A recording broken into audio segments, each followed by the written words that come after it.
The interesting thing is that I know that the Prime Minister would not sell India under normal circumstances. He will not do it. You know why he sold India? Because they are choking him. Mr. Rahul, address to the chair, please. He has sold India because they are choking him. They've got a grip on his neck. Speaker साहब, मैंने बोला जब चोट लगाते हैं दूसरे व्यक्ति के आंख में देखते हो तो डर दिखता है। सर, पीएम की आंख में डर दिखता है, दिख रहा है सर। सर, आंख में आंख नहीं मिला पाते हैं। स्पीकर साहब, सर, दो चीजें हैं सर। एक sir, Epstein case. Sir, 3 million files are still locked up. इसका इस विषय से कोई संबंध नहीं। मैं क्यों I want to understand. I will not allow you. आप बोलो तो आप बैठिए। देखिए, आप लगातार आपको 25 मिनट हो गया, किसी ने डिस्टर्ब नहीं किया। ओके सर, वो एप्स्टीन की बात नहीं कर रहा। Not related with the okay sir, I won't say Epstein. I will not allow that. I'm not saying Epstein. Speaker sir, at the center of our budget, if you look carefully, at the center of our budget, like I said, jujitsu में grip दिखती है, राजनीति में grip चोक नहीं दिखता। At the center of our defense budget is a choke applied by Mr. Adani. So I'd like to talk about Mr. Adani and the case in the United States against Mr. Andamani, because that is a central part of the budget.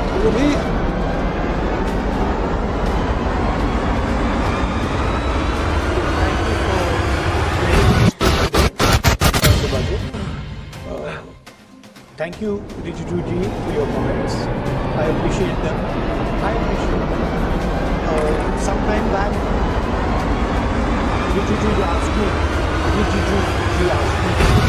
how do I keep fit? You recall that? And I mentioned to him that I do jujitsu, I do martial arts. And lots of people now in India do martial arts. MMA is becoming very popular. Judo is there, Jiu-Jitsu is there, many different types of martial arts. And जो martial arts की foundation होती है वो grip से शुरू होती है। जब हम शुरुआत करते हैं, हम अपोनेंट पर ग्रिप लेने की कोशिश करते हैं। ग्रिप नहीं होती है तो कुछ नहीं। तो अच्छी बात कर रहे हैं कि वो करेंगे जिसको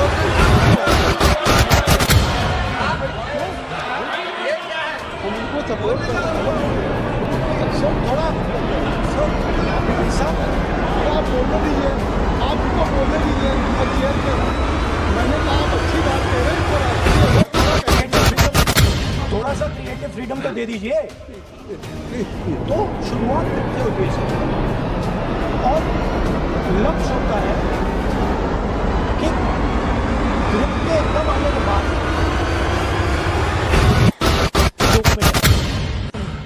कि पहले ग्रिप ली, दूसरे ग्रिप ली और फिर एकदम चोक में गया और चोक का फोकस गला। तो हम बजट की बात कर रहे हैं थोड़ा।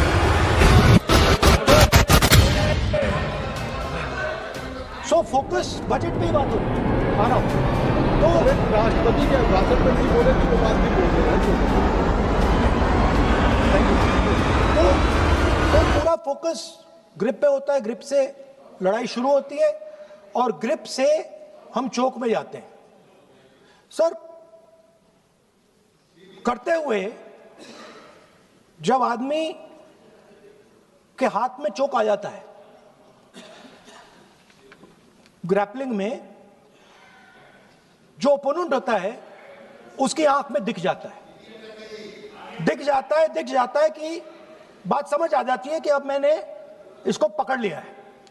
और होता क्या है सर, वो रेजिस्ट करता है, पहले 2-3 बार ऐसे रेजिस्ट करता है और फिर उसको भी पता लग जाता है कि मैं गया और फिर वो वहां पे बात खत्म हो जाती है और फिर वो सरेंडर करके ऐसे टैप कर देता है। सर ये सेंटर पीस है सर मार्शल आर्ट्स का। ग्रिप से चोक और चोक से टैप। और ये आप किसी भी एमएमए वाले से पूछ लो, किसी भी जूडो वाले से पूछ लो, काम ग्रिप से शुरू होता है सर। ग्रिप राजनीति में होती है सर, ग्रिप बिजनेस में होती है, पॉलिटिक्स में होती है सर। जुजित्सु में ग्रिप दिखती है, दिखता है हाथ कहां है, चोक कैसे लग रहा है सर, राजनीति में नहीं दिखती। कहां किसने ग्रिप ले रखी है, चोक कहां लग रहा है, वो दिखता नहीं है सर, छुपा रहता है। तो that is the starting point sir. I was looking at the economic survey and 2 points I found there, solid points, profound points that I liked. First point, that we are living in a world of intensifying geopolitical conflict. मतलब जो पुराना system था, US based system था, dollar based system था, unipolar जो super power था, उस system को चैलेंज किया जा रहा है। The dominance of the United states is being challenged by the Chinese, by the Russians, by other forces. And the second thing, also profound thing, that we are living in a world of energy and finance weaponization. मतलब energy को और finance को हथियार बना दिया गया है. Main thing they are saying here is that we are moving from a world of stability to a world of instability. Prime Minister stated and NSA stated, shockingly, some time back, that the era of war is over. In fact, we are moving into the era of war. And you can see, war is there in Ukraine, war was there in Gaza, war is there in the Middle East, threat of war is there in Iran, we had Operation Sindoor. So we are moving into a world of instability. The dollar is being challenged. The central game, as my friends on the other side understand, is the dollar is being challenged. US supremacy is being challenged. We are moving from a world of one superpower to some new world that really we can't predict. Maybe two superpowers, maybe multiple powers. And it's an unstable world. And that is what you have said in your economic survey, and I agree with it, 100%. At the center of this fight is the concept of AI. Everybody says that we are moving into the era of AI. And I'd like to warn the government that AI is going to have many, many consequences. One consequence of AI is going to be that something that we relied on, the Congress Party and the UPA built, the entire Indian IT industry, companies like Infosys, companies that are at the forefront of information technology are going to struggle. They're going to be challenged. The idea of becoming a software engineer, which is a very popular idea in India, going to be challenged. Lots of our software engineers are going to be replaced by AI. So why I'm saying this is we're moving into a turbulent world, dangerous world. Now, when you move into a dangerous world, what is the first thing that you have to understand? The first thing you have to understand is what are your strengths as a person and as a nation. So I'd like to say to the House here what I think are the strengths of our great country. And I would say that the central strength is our people. 1.4 billion people, brilliant, energetic, dynamic, who can challenge anybody in the world. Biggest strength. But it's not only the people. Because in the 21st century, a very interesting thing has happened. People create data. So we have the biggest data pool on the planet. 1.4 billion people means massive amount of data is being generated in India, and data is wealth. Everybody talks about AI. But talking about AI is like talking about the internal combustion engine without talking about petrol. The petrol for AI is data. So let me repeat that. The petrol for AI is data.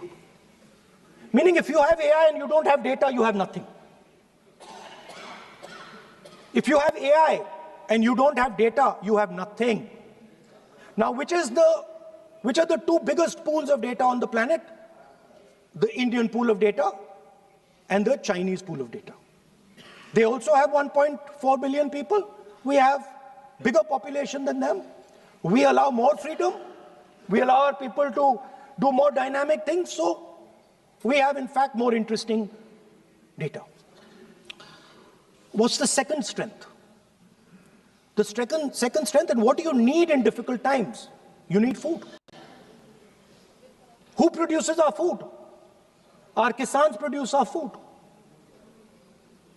Our laborers produce our food.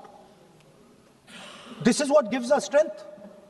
This is what allows that data to be produced. This is what allows that brilliance to be generated. And we fought for food security.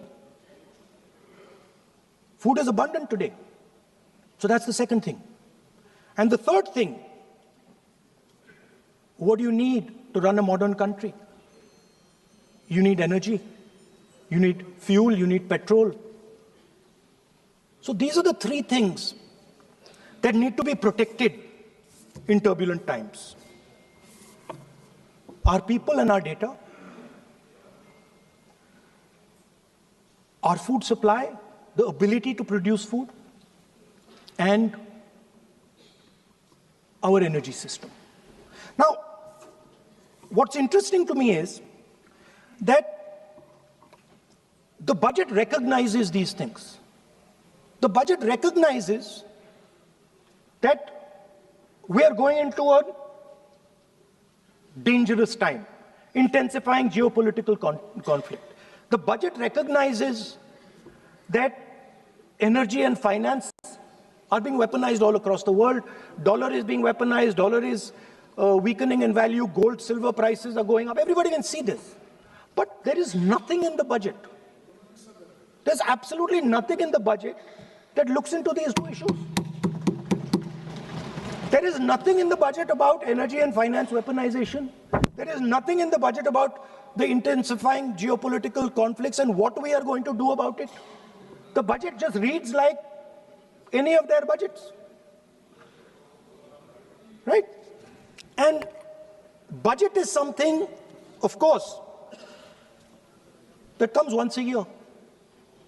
But in parallel to the budget, something new has happened. The US deal.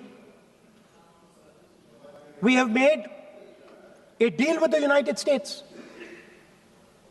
Now, one thing I'd like to make very clear, and this is something that is not well understood. In a contest between the United States and China, the single most valuable asset is Indian data. If the Americans want to remain a superpower, please understand what I'm saying. It is very profound what I'm saying. If the Americans want to remain a superpower, and if the Americans want to protect their dollar, the key to that is Indian data. Why? Because the Chinese have a data pool of 1.4 billion people. And you can take European data, you can take African data, you can take American data, add it all up. It does not compete with Chinese data. So the real fight that is taking place, I'm saying what is our strength? I'm saying if India is going to go to the table, then what do we put on the table? What do we say? Listen, this is what we put on the table. And what we put on the table, it's beautiful. What we put on the table is our people. Their wisdom, what they do, their likes, dislikes,